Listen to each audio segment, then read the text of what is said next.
Baik, Bismillahirrahmanirrahim. Assalamualaikum warahmatullahi wabarakatuh. Waalaikumsalam. Alhamdulillahirrahmanirrahim. Membinaskan ala murtini wadin. Salatu wassalamu ala asyrafil anbiya wa mursalin wa ala alihi wa sahbihi ajma'in. Amma ba'du. Alhamdulillahirrahmanirrahim.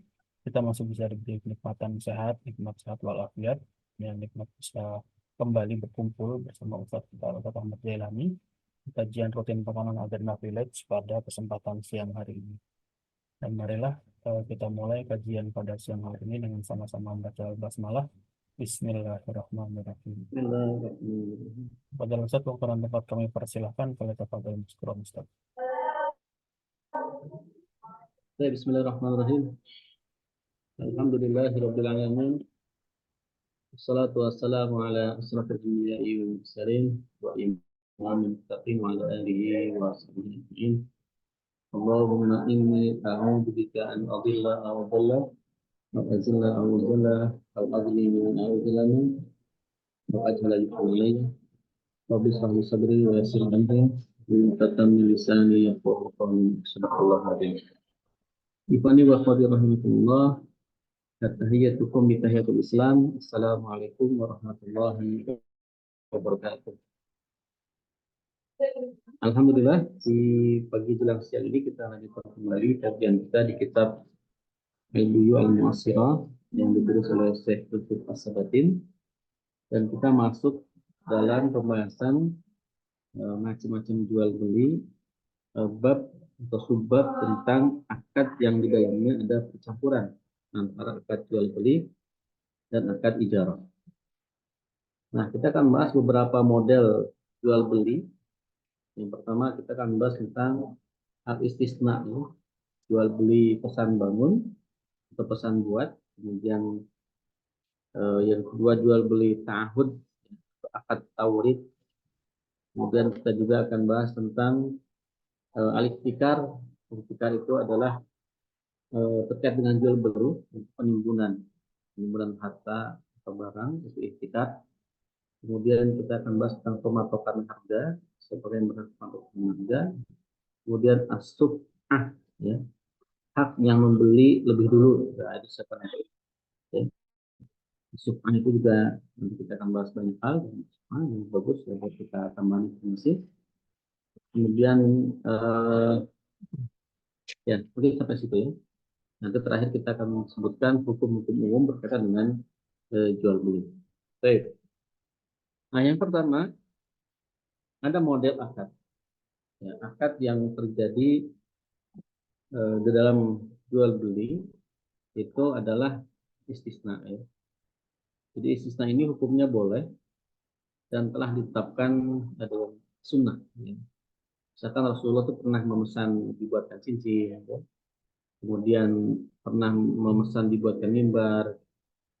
Nah, jadi istisna itu maknanya apa? Maknanya ini seseorang memesan kepada orang lain suatu alat, ya, yang termasuk dalam kategori industri atau manufaktur. Misalkan pesan mobil, ya, pesan motor, lemari, baju, dan sebagainya. Itu adalah barang-barang istisna. Ya, jadi istisna itu membuat dari sesuatu yang tidak ada, kemudian dengan bahan baku yang ada digabungkan dan terbentuklah produk lain. Nah, itu namanya istisna. Nah, aktivitas istisna ini selain Rasulullah juga melakukan, juga dilakukan oleh para sahabat. Dan Nabi diam dengan apa yang dilakukan oleh sahabat tersebut. Sehingga dalil daripada istisna itu yang pertama adalah apa perbuatan Nabi, yang kedua adalah takrir Rasul, diamnya Nabi kepada aktivitas para sahabat, ya, yang melakukan aktivitas istisna. Nah, objek yang diakadkan yaitu al-ma'qud alaih dalam akad istisna itu bisa berupa cincin, ya, mimbar, lemari, mobil, dan lain sebagainya. Dan istisna ini itu termasuk akad jual beli, bukan akad ijarah. Jadi bukan akad ijarah. Nah, dalam perkembangannya istisna ini kemudian kalau dulu hanya sekedar memesan baju besi, mimbar, sekarang kan menjadi meluas gitu ya. bisa dengan memesan kendaraan, itu termasuk istisna. Ya, misalkan inden ya, kendaraan inden ini kita udah bayar duluan, kemudian baru barangnya datang belakangan. Dan istisna ini, akad istisna itu pembayarannya itu termasuk fleksibel, bisa bayar di muka, bisa dibayar di akhir, atau bisa di term, dikasih apa, diberi waktu. Pembayarannya bagaimana? Bisa bertahap, yang namanya istisna. Misalkan bayar di muka berapa, kemudian ketika sudah selesai 50% dibayar lagi, kemudian setelah selesai baru dibayar total. Itu bisa model begitu. Itu namanya istisna. Nah, dan eh,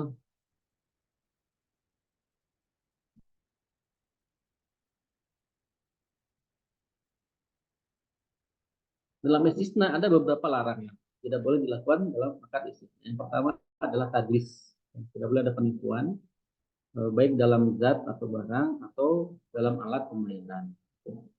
Kemudian kedua, tidak boleh namanya goben, menfahish, itu penipuan dalam hal harga. Jadi kalau tadlis itu penipuan dalam objek barang atau alat pembayaran. Nah, tapi kalau gobin fahish itu adalah penipuan dalam hal pembayaran atau harga apa dalam harga. Yang ketiga, tidak boleh juga ihtikar. Ihtikar itu apa? Ihtikar itu menimbun barang. Jadi, kadang-kadang ada mungkin orang-orang yang membuat sesuatu yang dibutuhkan oleh masyarakat lalu dia timbun. Nah, jadi barang-barang yang dia istisna, industri istisna ini atau sebuah industri dia pernah menimbun barang. Ya, itu tidak boleh. Tidak boleh sina atau pabrik itu menimbun barang-barang yang dibutuhkan oleh banyak orang. Nah, yang kedua ada yang namanya akad ta'ahud atau akad taurid. Ta'ahud itu apa? Ta'ahud itu kayak komitmen untuk melakukan aktivitas yang dijelaskan spesifikasinya dengan mendapat kompensasi harta tertentu. Ya, misalkan ta'ahud untuk memberi makan para narapidana di penjara tertentu, ta'ahud untuk memanen luasan tanah tertentu, ta'ahud untuk menanami lahan atau membersihkannya dari batu, ta'ahud untuk membangun rumah, sekolah, rumah sakit dan lain sebagainya, atau ta'ahud untuk mengeraskan ya, jalan tertentu dengan panjang tertentu. Nah, ta'ahud ini itu masuk dalam kategori hukum ijarah, bukan hukum jual beli kalau ta'ahud itu. Ya, karena orang yang berjanji itu hanya memiliki jasa. Dari sisi bahan-bahannya tetap yang memberikan akad tersebut. Ya. Nah, bisa juga termasuk di dalam hukum jual beli atau hukum istisna. Ta'ahud itu juga. Tapi ta'ahud ini tidak keluar dari orang yang diberi komitmen. Jadi lebih kepada jasa orang. Ya. Tidak keluar dari wakil para pekerja yang diperlukan untuk melaksanakan pekerjaan itu. Juga tidak keluar dari wakil para penjual yang bertakut mengimpor komoditas. Jadi ta'ahud itu lebih kepada pelayanan jasa dari orang-orang yang menawarkan. Ya. Mau nggak saya buatin mobil nih, saya buatin ya. Saya janji nih mau bersihin rumah kamu. Ya. Itu kan ta'ahud, janji dia. Nah, nanti dibayarnya kapan setelah selesai janji dia terpenuhi. Nah, contoh-contoh ta'ahud dalam jual beli. Contohnya yang pertama, tidak sah ta'ahud untuk pengadaan sesuatu yang belum ia terima meskipun ia telah membelinya. Jika sesuatu itu termasuk sesuatu yang ditakar, ditimbang atau dihitung, baik itu berupa makanan ataupun selain pakaian, tidak termasuk barang yang ditakar. Jadi tidak sah ta'ahudnya kalau pengadaan itu belum dia terima meskipun ia telah membelinya. Jadi untuk pengadaan sesuatu yang belum dia terima meskipun dia telah. Jadi tidak sah ta'ahudnya. Ya bagaimana bisa sah? Kenapa? Karena dia belum memiliki barang yang dia akan ta'ahudkan. Kemudian yang kedua, tidak sah ta'ahud pengadaan sesuatu yang belum dia miliki.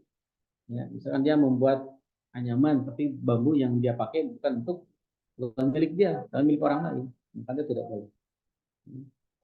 Juga tidak sah ta'ahud barang-barang pasir, pengadaan pasir, kapur atau batu, jika yang ingin dipasok itu tidak ditentukan atau tidak jelas berapa ukurannya, takarannya. Makanya ketika kita ingin meminta orang untuk menggali pasir, dijelaskan berapa, bisa berapa lama, bisa berapa kubik atau berapa lain ukuran-ukuran yang ini.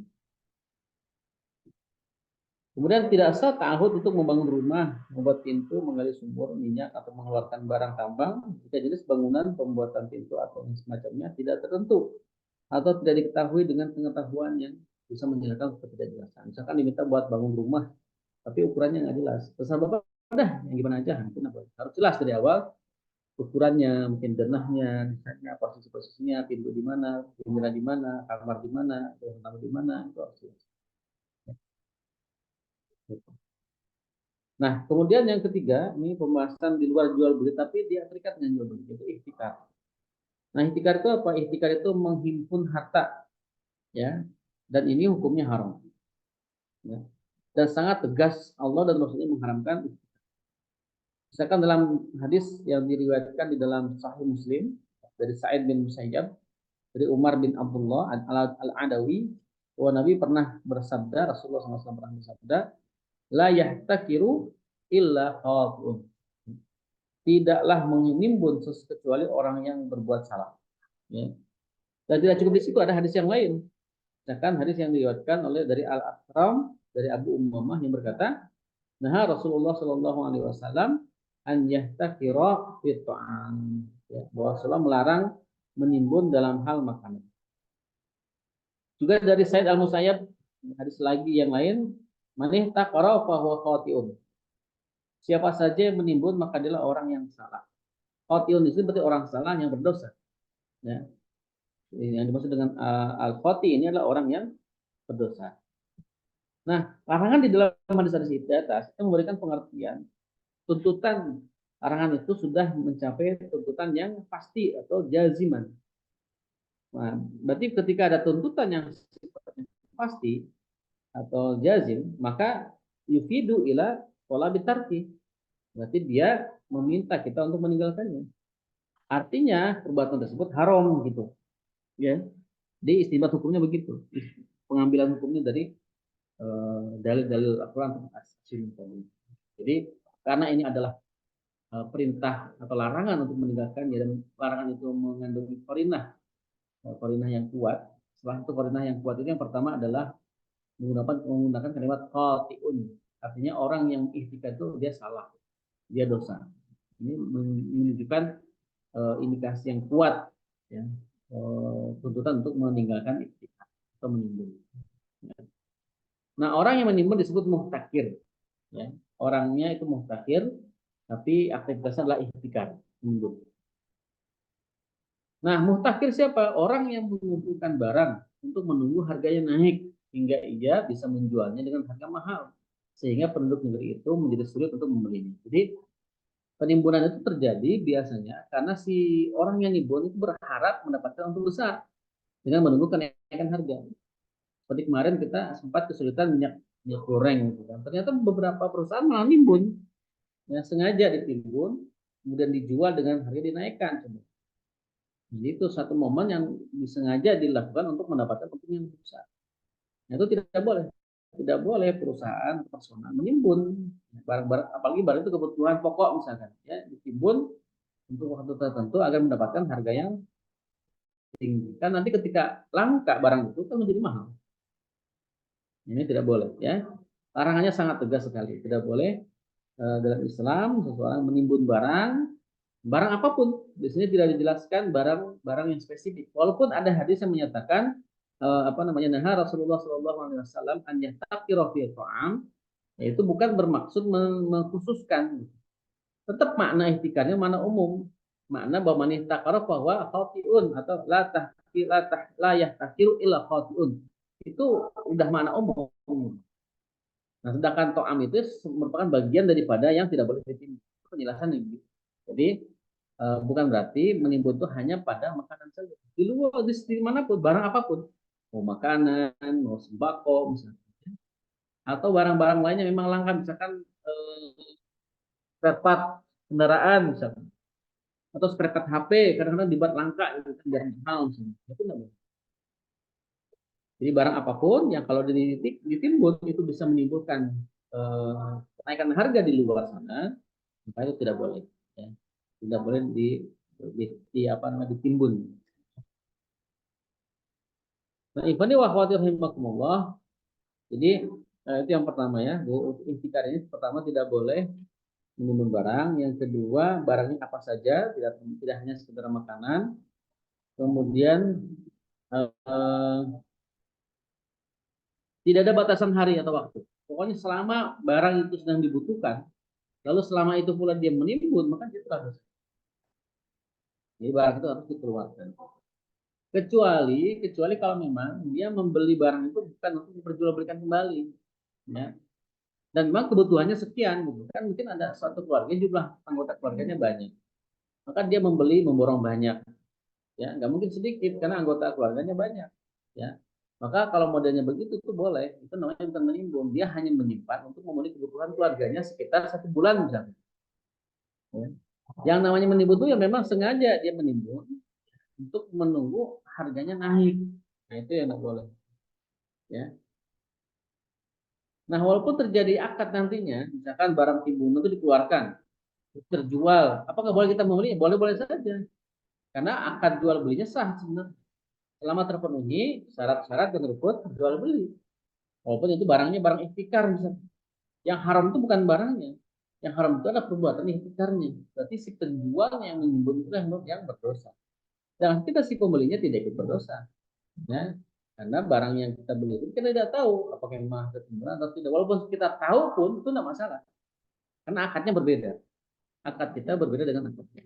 Kecuali kalau jenis barang yang diperjualbelikan itu jenis barang yang memang Allah haramkan, misalkan khamar, ya, narkoba, ya, atau yang lain sebagainya yang memang diharapkan oleh Islam, itu baru jenis zatnya kita berpatokan, ya. Tapi kalau barang-barang yang mubah, ya itu tidak mesti harus apa namanya eh, diharamkan gitu. Karena apa? Karena dia memang walaupun disimpan ketika ada kebutuhan ya masalah. Tapi yang tidak boleh itu kalau disimpan tapi tidak ada kebutuhan.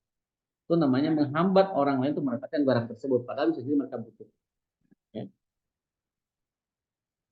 Baik, itu ya makna ikhtikar. Kemudian ada satu lagi hadis yang lain terkait masalah ikhtikar, dari man dakhala fi syai'in min as'aril muslimin liyughliyahu alaihim fa inna haqqan lima lillahi tabaraka wa ta'ala an yuqidahu bi muzni minan nari yaumil qiyamah.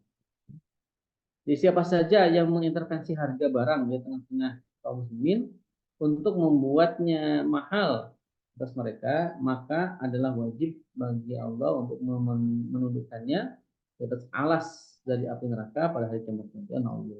Jadi inilah pentingnya kita untuk tidak melakukan apa namanya penimbunan, ya. Itu bahaya sekali, ya. Ataupun juga ya penimbunan. Nah, yang kedua adalah masalah yang kedua yang tidak ada, bukan jual beli tapi ada kaitannya dengan jual beli, itu adalah pematokan harga, ya. Jadi Allah Subhanahu wa taala menetapkan bahwa setiap orang yang berhak menjual barangnya dengan harga yang sukai. Ya innamal bai'u antarodin. Jadi yang namanya jual beli itu tidak ada batasan berapa jumlah jualnya, harga belinya, enggak masalah. Selama yang membelinya ridho, maka itu sah. Nah, akan tetapi ketika negara berkeinginan mematok harga atas masyarakat, maka Allah mengharamkan negara mematok harga. Jadi dalam Islam, negara tidak boleh mematok harga yang ada di pasar. Ya. Biarkan harga pasar berjalan sebagaimana mekanisme pasar. Nah, pematokan harga itu realitasnya adalah penguasa, wakilnya atau setiap orang yang menangani kaum urusan kaum muslimin memerintahkan para pelaku pasar untuk tidak menjual harga-harga yang apa namanya kecuali dengan harga tertentu. Jadi para pelaku pasar itu dilarang muncul dan nampak gitu ya, dengan aktivitas yang menunjukkan itu adalah pematokan harga. Intinya bahwa harga itu diterapkan oleh sistem pasar saja, ya mekanisme pasar, bukan ditetapkan oleh. Sebagaimana hadis Rasulullah SAW dari Abu Hurairah, balillahu yaqtidu wa yarfa. Akan tetapi Allah lah yang menurunkan dan menaikkan harga. Jadi ketika itu seorang datang kepada Rasulullah, ya Rasulullah patoklah harga ya Rasulullah, ya biar kaum muslimin itu bisa belanja dengan nyaman. Tapi apa jawaban Rasulullah? balillahu yahfidu wa yarfa'u. Tetapi Allah lah yang menurunkan dan menaikkan. Jadi maksudnya diserahkan kepada mekanisme pasar. Nah, Anas radhiyallahu anhu berkata harga-harga pernah melambung pada masa Rasulullah. Lalu seorang berkata, ya Rasulullah, seandainya saja aku menetapkan harga. Rasulullah lalu menjawab, Innallaha huwal qabidul basitur raziq wal mu'assiru wa anni la arju an na'alqallaha azza wa jalla wa la yuqallibuni ahadun madlimatin zalamtuha iyyahu fi dawami wa lamatin. Sesungguhnya Allah lah yang maha menggenggam, maha mengulurkan, maha memberi rezeki dan maha menetapkan harga. Nah, ini dikembalikan kepada Allah. Sungguh aku berharap menjumpai Allah dan tidak seorang pun yang menurutku atas kezaliman yang aku lakukan dengan hal darah dan jadi tetap hak yang menetapkan harga itu adalah Allah Subhanahu. Artinya dikembalikan kepada mekanisme pasar. Ya. Jadi hadis-hadis tersebut menunjukkan apa? Keharuman pematokan harga. Juga menunjukkan bahwa pematokan harga merupakan kezaliman yang bisa dipadukan dengan kepada penguasa untuk diri. Jadi pematokan harga justru malah bisa jadi kezaliman. Ya. Nah, jika penguasa melakukannya maka ia berdosa di hadapan Allah karena melakukan pengharuman di dalam aktivitasnya. Itu yang kedua, jadi bukan bagian daripada jual beli, tapi ada kaitannya dengan jual beli. Yang ketiga, ini bukan bagian jual beli, tapi ada kaitannya. Itu adalah as-suf'ah, hak membeli lebih dulu. Ya. Jadi as-suf'ah ini secara bahasa artinya membangun di atas penggabungan. Jadi ketika dikatakan syafa'tu asya'a idza domantuhu illa al-fard. Saya mensyuf'ah, menggenapkan sesuatu jika saya menggabungkannya pada sesuatu yang ya. Nah, sub'ah itu apa? Sub'ah itu ungkapan mengenai hak kepemilikan pembeli atas suatu properti secara paksa karena apa yang telah dia lakukan atau karena apa yang telah terjadi pada. Nah, dalil persyariatan sub'ah, hak membeli lebih dulu maksudnya, itu dari hadis Jabir bin Abdullah radhiyallahu anhu bersabda Rasulullah SAW, qada Rasulullah sallallahu alaihi wasallam bisuf'ati fi kulli malin lam yuqsam. Fa idza dakhalat fa idza waqa'at al-hududu wa sarrif turuku falala. Ya, at-turuku fala sub'ata. Fala. Ya, Rasulullah telah memutuskan sub'ah, hak membeli lebih dulu pada setiap harta yang belum digabung, yang belum dibagi ya. Jika sudah ada sejumlah batasan dan jalan sudah dialihkan, maka tidak ada lagi sub'ah. Jadi sub'ah itu mah hartanya milik umat tapi disimpan di kasnya daulah yang dikelola oleh negara. Hadis Anas bin Malik juga dengan hadisnya pendek menyatakan harud dari ahakun bidari. Karena orang yang berada itu apa? Jarud dari ahakun bidari. Jadi tetangga sebuah rumah lebih berhak atas rumah. Nah, hadis Jabir juga menyatakan al-jaru ahakun bisub'ati jarihi yantaziru biha wa in kana ghaiban idza kana tariquha wa. Tetangga itu lebih berhak atas sub'ah dari tetangganya. Tetangganya harus menungguinya sampai tidak di tempat jika jalan keduanya ada satu. Jadi sub'ah itu seperti apa? Apa namanya? Ungkapannya mengenai kepemilikan pembeli atas suatu properti secara paksa. Karena mungkin sudah terjadi transaksi sebelumnya, itu boleh ya. Jadi lebih dulu. Misalkan begini, ketika kita masuk ke minimarket, kalau kita antri ya, kalau ketika antri udah dihitung, kemudian kita ada yang lupa mau beli barang lagi, kan otomatis hitungannya dihentikan, ditunda dulu. Terus kita nyari ke belakang. Nah, lalu kemudian ternyata di depan tuh pada ngantri semua. Nah, boleh sih orang ini mendahului orang yang sedang antri. Ini dengan tujuan apa? Agar transaksi bisa selesai. mohon maaf ya Pak, ini kamu duluan, misalnya tadi dari awal cuma ada yang kurang. Nah, jadi biar begitu modelnya. Nah, itu bisa dengan suf'ah. Nah, ilat syariat suf'ah itu menolak kemudaratan dari asy-Syafi'i, orang yang memiliki hak membeli lebih dulu karena adanya faktor kerjasama atau keserikatan, ketetanggaan dan kedekatan. Nah, pihak-pihak asy'ufat yang pertama ada al-masyfu' fihi, yaitu properti yang ingin dimiliki asy'ari atau asyafi. Al-masyfu' bihi yaitu program yang yaitu properti yang dengan sebabnya asy-syafi berhak untuk menerima suf'ah. Al-masyfu alaih itu orang yang kepemilikan atas masyfu fihi berpindah darinya melalui pembelian dan semisal. Yang keempat asy-syafi yaitu pihak yang meminta untuk memiliki al-masyfu fihi sebagai bentuk pengambilan hak suf'ahnya. Nah, objek suf'ah itu berlaku dalam segala harta yang belum dibagi, baik properti maupun yang lain, bisa dibagi ataupun tidak bisa. Hal itu sesuai dengan hadis Ibnu Abbas radhiyallahu anhu, Nabi sallallahu alaihi wasallam bersabda, "Asyariku syafi'un wa syuf'atu fi kulli syai'." Ya. Pesero itu adalah syafi, orang yang memiliki hak membeli syafi lebih dulu. Ya.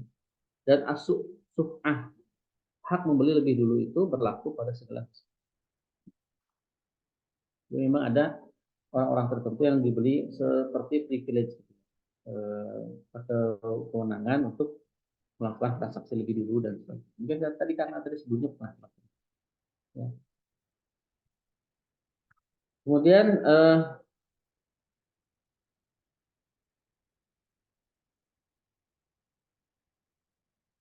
syarat mengambil suf'ah. Syaratnya yang pertama al-masfu fihi hendaknya berupa properti yang dimiliki atau bergerak. Jadi barang yang di suf'ah itu adalah barang yang bergerak seperti kendaraan, mobil, maupun kan bergerak. Yang kedua keluarnya al-masfu al fihi dari kepemilikan pemiliknya dengan akad pertukaran sesuai dengan kompensasi al-mu'awadah. Jadi otomatis yang MS yang apa namanya ada karyawan yang diganti oleh karyawan lain atau dipindah alihkan ke posisi yang lain, itu bisa menggeser posisinya dan dengan itu biasa. Ini termasuk al-musfa ini. Lenyapnya kepemilikan penjual atas barang yang dijual. Kemudian hendaknya asyafi adalah pemilik mau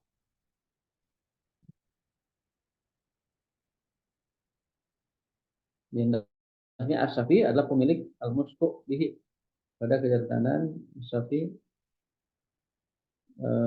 untuk kemudian dan untuk tujuan pemutusan ya benar kata syuf'ah ya.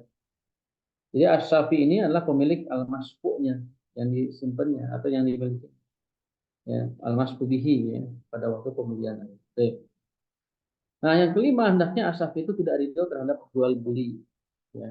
Jika terdapat atau tampak dari sesuatu yang menunjukkan keriduan maka tidak ada syuf'ah. Terdapat kondisi-kondisi yang memberikan pembenaran kepadanya untuk meminta syuf'ah setelah ia berpaling darinya karena hilangnya motif berpaling kemudian berkaitan dengan pribadi sendiri maka harus properti atau sekedar harus harga properti atau kadar barang ini. Jadi dia harus kembalikan ya. Jadi memang dia kayak main apa namanya lihat-lihat kemudian dia ternyata tidak jadi. Baik, itu terkait masalah sum'ah. Kemudian pembahasan yang berikutnya adalah tentang hukum-hukum umum. Jadi dari sekian bab tentang jual beli, maka ada beberapa hukum umum. Yang pertama adalah jika jelas ternyata barang yang dijual bukan milik si penjual, lalu janji atau jaminan harga yang diberikan oleh asyafi menjadi tanggungan siapa, maka pengembalian harga kepada asyafi menjadi kewajiban orang yang menerima harga itu dari asyafi, baik yang menerima itu penjual ataupun pembeli. Nah, jika penjual yang menerima maka masalahnya beres. Jika yang menerima adalah pembeli, maka pembeli dengan perannya kembali menjadi kewajiban penjual. Dan ini hukum-hukum umum yang masih berkaitan dengan asyu'ah. Nah, terakhir ditutup dengan hadis al-bayyinatu 'alal mudda'i wal yaminu 'ala man ankara. Bukti itu menjadi kewajiban penuntut dan sumpah menjadi kewajiban bagi orang yang mengingkari. Jadi memang dalam Islam itu hukum atau peradilan itu hanya mengedepankan yang pertama saksi, yang kedua adalah apa namanya sumpah. Lalu yang ketiga adalah bukti-bukti. Nah, jadi yang lebih dahulu adalah sumpah, sumpah syahadat ya sebagai pengingat dia bahwa dia itu sedang bersyahadat, gitu. Maka harus jujur. Tapi demikian ya mungkin singkat untuk hari ini karena memang bahasanya sedikit, nanti insya Allah pekan depan cukup banyak tentang jenis-jenis khiar ya. Nah, ini penting juga sampai kemudian kita memahami besar banyak tuh khiar ya. Sampai ya insya Allah nanti setelah khiar sampai halaman 30. Setelah khiar kita bahas tentang ijarah. Ijarah itu adalah akad sewa menyewa. Nah, nanti segala macam seluk beluk ijarah banyak sekali di sini pembahasannya. Nanti bisa kita bahas. Kemudian yang terakhir adalah al-qard, utang. Bagaimana utang dalam perspektif Islam, penanganannya dan sebagainya. Bab 9 ya. Jadi nanti insya Allah sekitar berapa kali pertemuan ini? 1, 2, 3, 4 kali pertemuan lagi. Nah, setelah itu selesai nanti kita akan bahas kitab yang baru insya Allah. Baik, silahkan mungkin di antara teman-teman ada yang mau diskusi atau menyampaikan pandangan juga. Baik, terima kasih Ustadz atas pemaparan materi pada kesempatan siang hari ini. Sudah ada pertanyaan masuk dari Mbak Regina. Bismillah, Ustadz izin bertanya, jika kita menjual tanah dengan menunggu harga tanah tersebut naik baru menjual, apakah itu termasuk iktikad, Ustadz? Itu untuk Ya. pertanyaan yang pertama. Nah, itikad itu terjadi ketika memang barang yang kita timbun itu barang yang memang sedang dibutuhkan oleh masyarakat banyak. Jadi bukan barang-barang yang sifatnya tidak dibutuhkan masyarakat banyak. Nah, pengertian bukan barang yang harus segera dipenuhi. Nah, barang-barang yang dibutuhkan oleh masyarakat banyak itu misalkan kayak makanan, gitu ya, obat-obatan biasanya, atau kemarin itu masker ya yang dibutuhkan banyak orang waktu itu. Kemudian kebutuhan pokok ya sembako. Nah, dan lain sebagainya. Mana kalau misalkan tanah itu sepertinya bukan termasuk barang ikhtikar ya. Itu buat kami kan barang ikhtikar. Jadi tidak masalah kalau kita punya tanah, kemudian kita tunggu sampai harganya naik, kita jual tidak masalah. Karena itu ada pasarnya. Dan dia bukan barang yang harus segera sangat dibutuhkan oleh orang. Tapi kalau ada sembako, beras, minyak goreng, minyak bensin, BBM itu kan barang-barang yang sangat dibutuhkan. Ya. Nah kalau itu ditimbun itu kan untuk biar harganya naik itu kan kezaliman. Kezaliman merugikan masyarakat, merugikan umat. Maka tidak boleh. Itu dosa ikhtikar itu. Nah lalu bagaimana kalau kita misalkan menabung akan masuk ikhtikar, menabung emas, ya, kita misalkan menimbun emas. Nah kalau kita menimbun emas dan itu tidak ada tujuannya maka tidak boleh. Para ulama menyatakan tidak boleh kita menumpuk-numpuk harta. Ya, menumpuk-numpuk harta tanpa tujuan yang jelas. Maka kalau kita ingin menyimpan harta seperti nabung ya, dengan uang itu harus jelas tujuannya kemana. Apakah untuk biaya sekolah anak misalkan atau untuk biaya haji kalau mau berangkat haji itu boleh. Yang penting ada tujuannya saja. Yang tidak boleh itu kita menyimpan barang, menyimpan uang ya tapi tanpa tujuan apapun. Simpan terus sama dengan nanti jatuh pada hukum menimbun menimbun uang.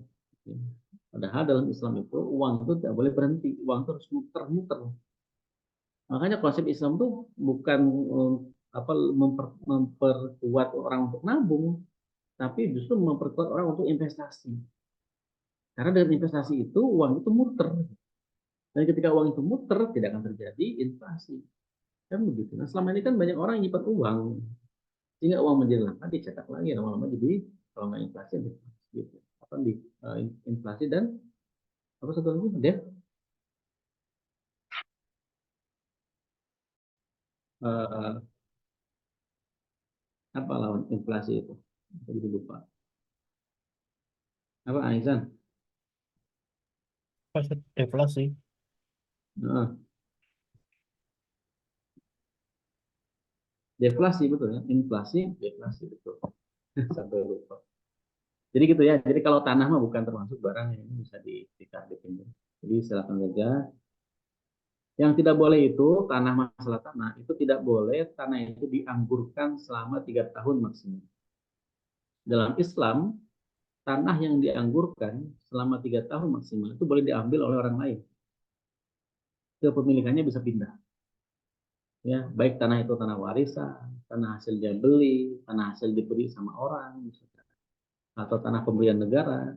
Lalu kita tidak mengolah tanah itu, tidak produktif, dianggurkan atau dibuat gersang begitu saja, maka itu boleh diambil oleh negara. Lalu diberikan kepada orang yang mengelola. Sehingga kasus tanah yang mangkrak itu nggak bakal ada dalam Islam. Kenapa? Karena semua tanah itu produktif. Nah, makanya kebanyakan kita kan orang-orang yang punya uang itu kan investasinya di properti tapi dianggurkan gitu. Rumahnya dibiarkan hancur, kalau bisa disewain aja. Kalaupun nggak mau disewa udah dah diisi sama siapa ke yang penting itu ada yang menggunakan. Atau tanahnya beli kapling dianggurkan, tanamin apa kek itu di situ. Biar terjadi apa tanah itu berproduktif kan tanah itu diberikan oleh Allah untuk memenuhi kebutuhan manusia. Nah, kebanyakan kita dianggurkan, dibuat gersang, tidak produktif jadinya kan saya. Dalam Islam itu gitu, maksimal 3 tahun tidak dikelola, ya, dibiarkan apa namanya terlantar begitu saja, tapi bisa diambil, ya, bisa diambil oleh negara untuk diserahkan kepada kaum muslimin yang punya itu dan yang punya pertama kali tidak boleh protes. Kenapa? Dia berarti tidak sanggup untuk mengelola. Baik, Allah lebih. Baik, terima kasih Ustaz atas jawaban dari pertanyaan yang diberikan. Mungkin silakan untuk pertanyaan lagi, silakan dari teman-teman untuk materi pada kesempatan siang hari ini.